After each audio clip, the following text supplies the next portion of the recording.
welcome to the deep dive. Today, you and I are going to look at a medical text that feels, well, a bit like trying to crack an impossible bank vault. Oh, yeah. A vault that's been buried for decades. Exactly. When we normally think about modern medicine, we tend to picture these incredibly precise, high-tech solutions, like a master locksmith smoothly picking a lock. Right. You find the keyhole, you put in the exact right tool, and just click. Click. The door opens, the disease is treated. We really want it to be clean like that. But then you look at certain types of cancer, specifically pancreatic cancer. Yeah. That's where the locksmith analogy just completely falls apart. Right. Suddenly, it's not an elegant lock anymore. It's a vault that has been welded shut. It's buried under 3 feet of solid concrete. And historically, almost every single key we've tried to put into it just snaps right off in the door. It really is. The historical landscape of treating this disease is notoriously grim. It's one of the most difficult, stubborn vaults to crack in all of oncology, honestly. For a very long time, many researchers thought getting inside was nearly impossible. But we are looking at a clinical study today on a new drug that's attempting to do the impossible. We're pulling from excerpts of a highly specialized medical report, and it's titled Daraxonrasib Efficacy in RAS-Mutated Pancreatic Cancer Therapy. Yeah, and I know Daraxonrasib is a massive mouthful. It really is. The report also refers to it a lot by its developmental name, which is RMC-6236. RMC-6236. Right. So our mission today is to decode all this clinical jargon for you, look at the actual hard data they've published, and really understand whether this drug represents a genuine turning point for patients. Because we have to balance things, right? The incredible hope of shrinking tumors against the very stark reality of severe side effects. Okay, let's unpack this. Before we can even look at the results of the trial, we first need to understand the enemy that this drug was actually built to fight. Yeah, you have to know what you're up against. Right. So the report starts by setting the stage, noting that current therapies for patients with pancreatic ductal adenocarcinoma, or PDAC for short, provide only what the authors call modest benefit. And modest benefit is one of those clinical euphemisms that masks a lot of human tragedy. Yeah, it sounds so polite. It does. But what they are saying in very polite scientific terms is that our current standard of care just doesn't work very well. Or, it doesn't work for very long. Because the standard treatment is usually chemotherapy. Right. Traditional systemic chemotherapies. These are drugs that essentially carpet bomb the body. They attack rapidly dividing cells without much prejudice at all. They just take out everything in their path. Exactly. Yeah. And because they aren't highly targeted, the survival rates for pancreatic cancer have historically remained just very, very low compared to other cancers. Which brings us to why this cancer is such a welded shut vault. The text points out something crazy. It says that over 90% of PDAC tumors have activating RAS mutations. Over 90%. That is a staggering majority. It is. In the world of oncology, finding a single mutation that is responsible for over 90% of a specific type of tumor is huge. It gives you a massive neon target to aim at. Okay, so what is this RAS mutation doing? Well, the RAS gene is supposed to act like a normal part of your cellular machinery. Its job is to help cells know when to grow and, crucially, when to stop growing. Right. So an activating mutation means something has gone fundamentally wrong with that specific instruction manual. The way I was visualizing this when I was reading the source, it's like a broken, stuck-on switch in a factory. Oh, that's a good way to look at it. Yeah, like normally the foreman flips the switch on, the machinery builds a few necessary cells, and then they flip the switch off. But this activating RAS mutation means someone took a hammer, smashed the switch into the on position, and now the factory machinery is just endlessly, uncontrollably pumping out bad cells. And you just can't turn it off. Exactly. And the frustrating thing is, for decades, scientists knew about this broken switch. They knew the RAS mutation was driving the cancer, but they just couldn't figure out how to drug it. Why not, if they knew it was there? To understand why it was considered undruggable, you have to picture what a protein looks like on a molecular level. Traditional drugs work by finding a physical pocket or a crevice on the surface of a bad protein and wedging themselves into it. Like our key fitting into a keyhole. Literally like a key in a keyhole. But the shape of this mutant RAS protein is almost perfectly smooth. It's like a microscopic billiard ball. Oh, wow. So there's nowhere to grab onto. Exactly. There were no pockets. There was nowhere for a drug to grab hold. The keys just kept snapping in the lock. Okay, so if the mutant protein is as smooth and featureless as a cue ball, How did these researchers finally get a grip on it? Like, what does this new pill do differently? Well, the report describes Daraxonrasib as an oral RAS-on multi-selective inhibitor that targets guanosine triphosphate-bound mutant and wild-type RAS. Okay, wow. That's a lot of clinical jargon right there. It is. Let's break down the mechanics of that dense description. We need to start with guanosine triphosphate-bound. Okay, what is that? Guanosine triphosphate, or GTP, is basically the energy source. The broken factory switch doesn't just spark on its own, right? It needs energy. Right, it needs power to run the factory line. Exactly. And when GTP binds to the RAS protein to supply that energy, an amazing physical interaction happens. The protein actually changes shape. It flexes. Wait, it flexes? Yes. And for a brief moment, when it flexes, a tiny microscopic crevice opens up on its previously smooth surface. Oh, so it creates its own temporary keyhole. It completely exposes a vulnerability. And this new drug, RMC-6236, is carefully engineered to act like a highly specific wedge. Just waiting for that exact moment. Right. It ignores the inactive versions of the protein.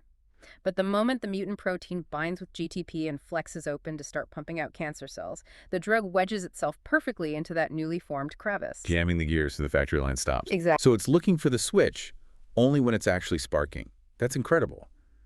But the text also uses the word multi-selective. What does that mean in this context?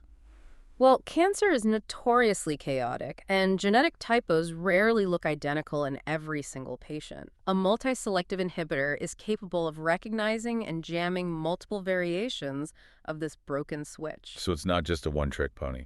No, it doesn't just work on one hyper-specific subtype of the mutation. It actually covers a broader spectrum of these smooth proteins when they flex open. And, the delivery method here is fascinating to me, too.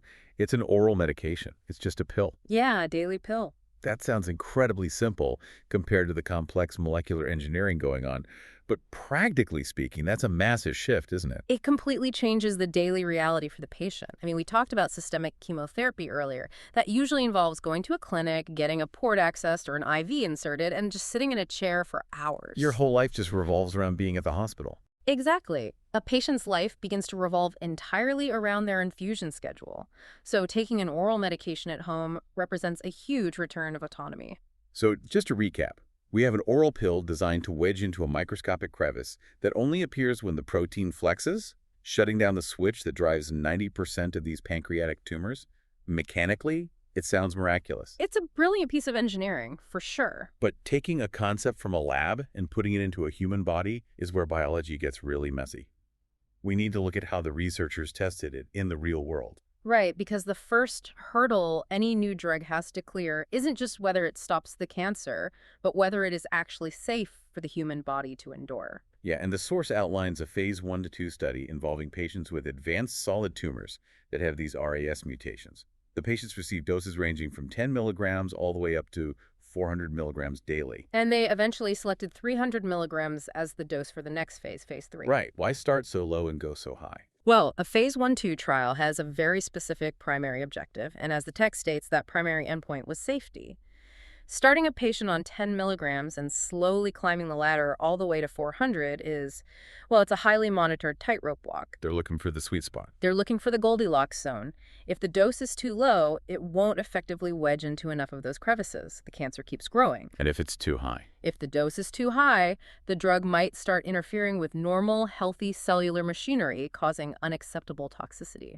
So they basically push the dosage up to see exactly what the human body can tolerate. Exactly. To get the maximum cancer-stopping effect, they observe the fallout at 400 milligrams and then dial it back to 300 milligrams to lock in that optimal dose. Okay, so this report specifically focuses on 168 patients who had previously treated RAS-mutated pancreatic cancer and who received that 300 milligram dose or less. Right, the specific pancreatic cancer cohort. And this is where the data demands a serious pause.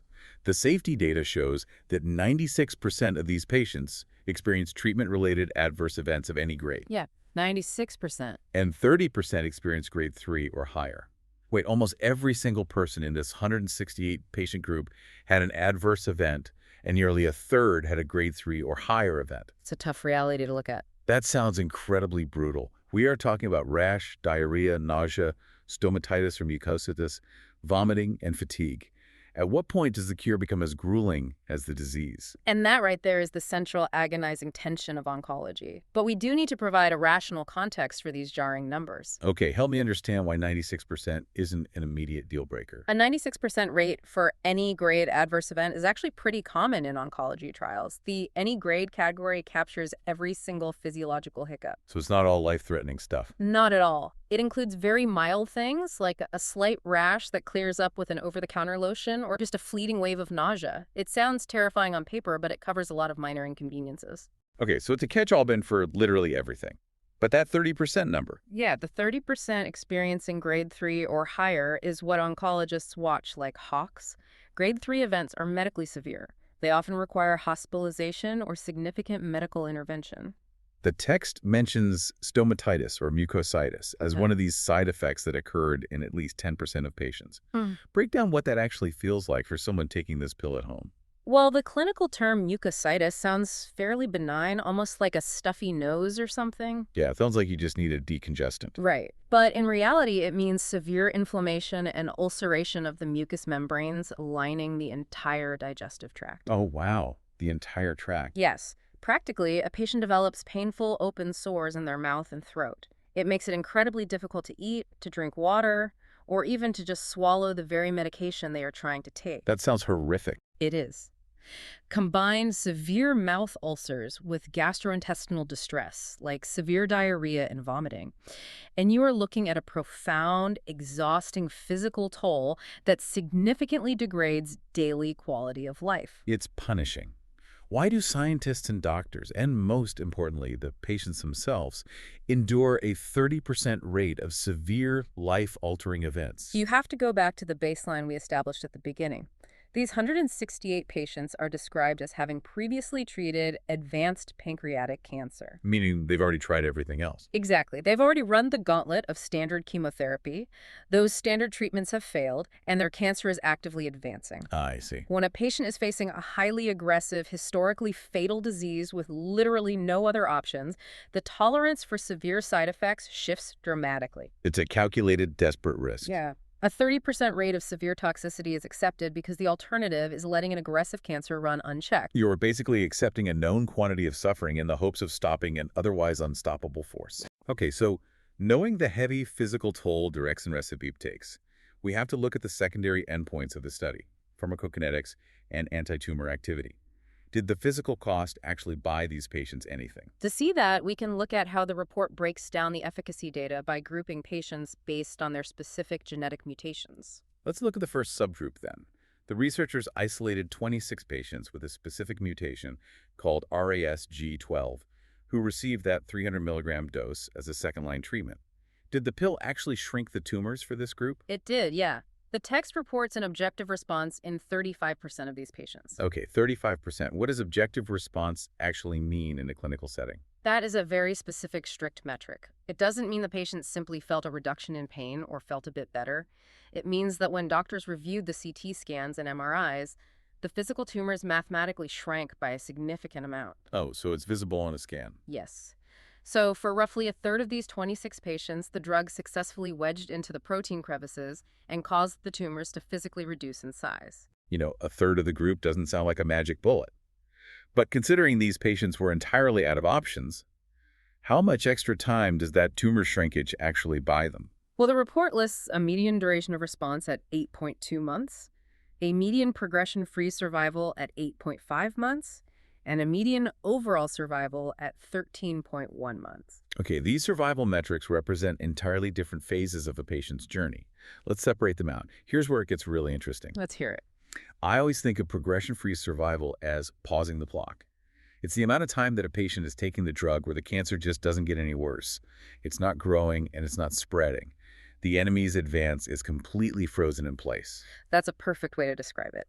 For these patients, the median time the clock was paused was 8.5 months. And then there's overall survival. Right. Overall survival is the total time the patient lived from the start of the treatment. For this first group, the median was 13.1 months. Now, if you're listening to this and hearing 13 months of overall survival, you might be thinking, that's it, just over a year. It doesn't sound like much out of context. Exactly. Yeah. But we have to remember the grim reality of pancreatic cancer.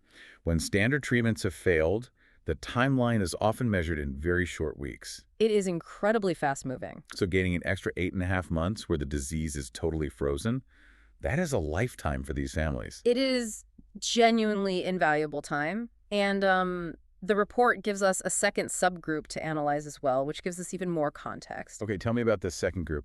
This group had 38 patients, and they looked at a wider variety of mutations, specific genetic typos known as G12, G13, and Q61. So a slightly broader target. What were the results for that broader group? The objective response, the actual physical shrinking of the tumors we talked about, was 29%. Okay, slightly lower than the 35%. Yeah, slightly lower, but the median duration of response was exactly the same, 8.2 months. Progression-free survival was basically identical at 8.1 months, and their median overall survival was actually slightly longer, coming in at 15.6 months. That's fascinating. But, the text includes a range of numbers in parentheses right next to those percentages. It calls it the 95% confidence interval. Ah, yes, the confidence intervals. Yeah, for the first group's objective response of 35%, the text says 95% confidence interval 17 to 56. Why do the researchers include that massive range instead of just giving us the clean 35%? Well, because a median or a clean percentage is just a middle point. It's a really useful shorthand for a headline, sure, but it doesn't tell the whole messy story of human biology. It's too simple. Right. The 95% confidence interval is the statistical way of saying we're 95% sure that if we gave this drug to the entire population of people with this exact condition, the true average response rate would fall somewhere between 17% and 56%. So it highlights the massive variability of the human body. Exactly. For some patients in the trial, the drug struggled to find purchase and didn't work well at all. They might be closer to that 17%. But for others, the response was incredibly robust, well above that 35% mark, pushing toward 56%. Wow. It forces us to look at the data as a spectrum of real human outcomes, not just one fixed number. And that wide variance applies to the survival stats too, right? In the second group, the duration of response was a median of 8.2 months, but the confidence interval was 3.8 to 8.8. Yes. While the median gives doctors a helpful benchmark to set expectations in the exam room, the reality for the individual patient receiving the prescription could be vastly different. It really depends on the person. Completely. One patient might only get 3 or 4 months of pause time before the cancer outsmarts the drug, while another might get nearly 9 months or even more. So when we step back and look at all of this together, we have a patient population that historically has had literally no options left. They've endured brutal, untargeted chemotherapies that ultimately failed. Yeah, they've been through a lot. And now they can take an oral pill at home. They absolutely face a very real 30% risk of severe disruptive side effects, like mucositis. It's not an easy path. No. But in exchange for taking on that suffering, roughly a third of them see their tumors physically shrink.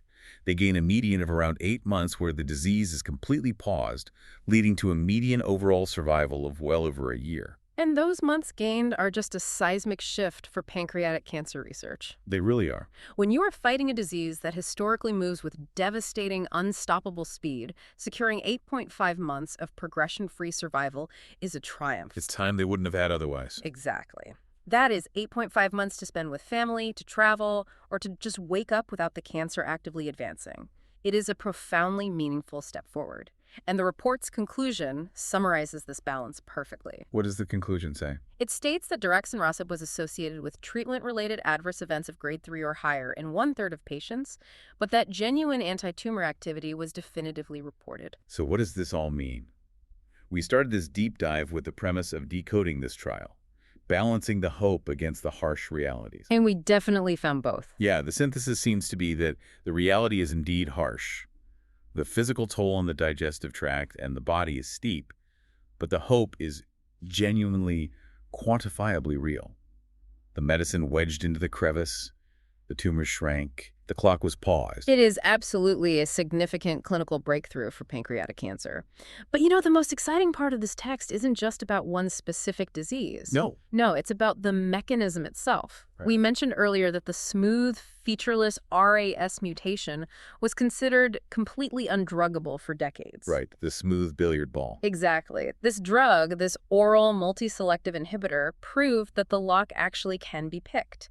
It successfully capitalized on the microscopic flexing of a protein that was previously thought to be invincible. It proved the vault has a It weakness. did. And that leaves us with a massive, incredibly exciting question to ponder as we look at the future of medicine. Which, If scientists can design a blueprint that successfully targets, wedges into, and jams the undruggable RAS mutation, what other so-called undruggable mutations are out there? oh wow, I hadn't even thought of that. There are countless genetic typos across entirely different types of cancers and entirely different diseases that we've known about for years but could never touch. Because they were also too smooth or too hidden. Right. But if this exact same blueprint, this new way of exploiting a protein's temporary physical shape as it flexes, can be adapted, how many other unpickable locks are suddenly within our reach? That is an amazing thought to leave on. That bank vault we talked about at the beginning, the one welded shut and buried under concrete, it is still a formidable, terrifying obstacle. But for the first time in a long time, we're finally seeing a real, measurable crack in the door.